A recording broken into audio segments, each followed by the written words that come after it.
Over the years, video games have changed considerably, from the first vector display games to retro arcade games, analog home consoles, and new digital consoles that are available to the masses. Video games aren't what they used to be. Nevertheless, they still attract a large following. I've been playing video games since I was a kid, and I just find it enjoyable just to escape reality for a little while, just to have some fun playing some characters, shoot up some aliens. I got my first video game console when I was about 9 years old. I'm 12 now. It's kind of like everybody else does it until I get hooked. No, I got a grenade. I have a grenade. Just back up. Should I substitute it for my M14 or? Yes, substitute it for your M14. Keep your automatic gun. You're gonna need it. I have a 13-year-old and a 10-year-old, and gaming is a big thing in my house. We have a huge screen in my house, and they play the Wii and they play the PlayStation and that thing all day if I let them. I like games where I don't have to make a lot of decisions, a lot of choices. Strategy type games are not my thing. I want to just be able to zone out.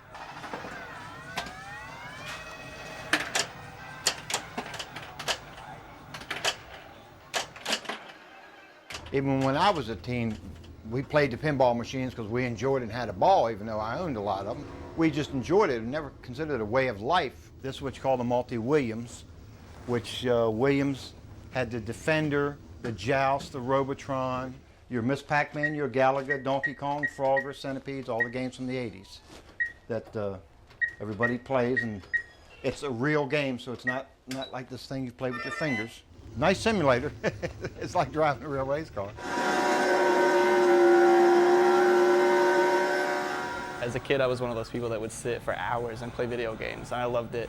And me and all of our friends were like, it would be great to work at a video game store. I can't do that.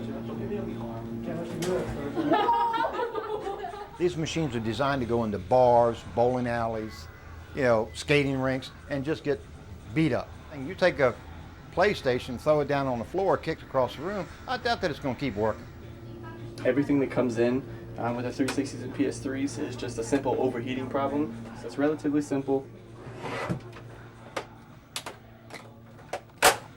It sounds terrible, but nothing actually breaks. This is the actual Blu-ray drive, and underneath that, all of this right here, this is the motherboard. That's where all the actual work happens. The difference between the older ones and the newer ones is the size of the equipment that runs it.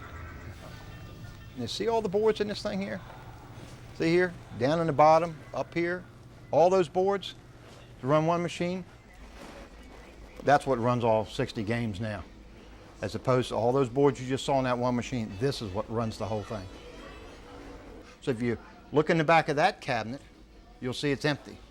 Graphics is definitely one of the things that has expanded over the years. You also have now all the mobile phones games. Those are starting to become really big too.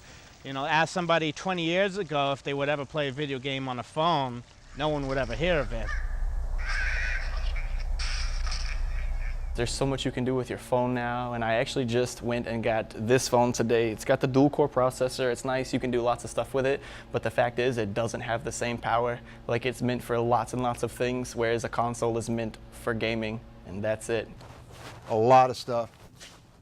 From the original Miss Pac-Man up there, what we do is we strip all these cabinets out and stuff and might use them for something else. The play fields I just hung up there, I still get parts off of them.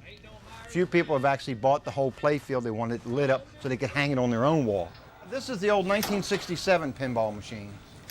I guess I'm the Pac-Man generation. It seems pretty simple to work a joystick and point it in any direction and avoid 5 or 6 random things on a screen. Now you got today, you can easily look up online cheat codes. You can look up strategy guides. You can ask people on an online game help to do something. You get partners. Back in the arcades or the old Nintendo games, it was pretty much just by you. You get strategy guides, but you had to do everything with skill. And we have a lot of younger kids, when they come here, they like to play the older games first and get comfortable with the older games.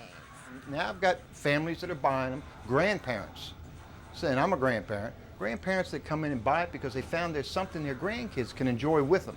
Because the grandparents are not going to sit and play the Wii.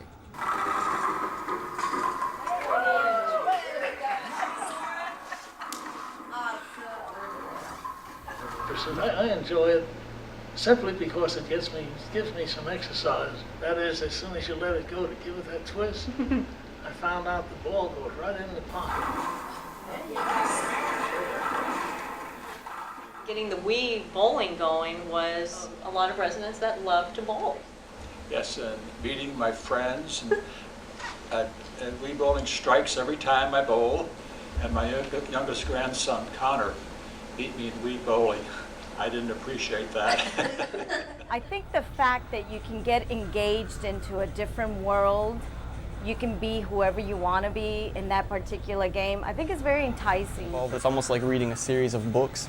You get into it and it becomes so familiar that the people are almost like family members in a really dorky sort of sense.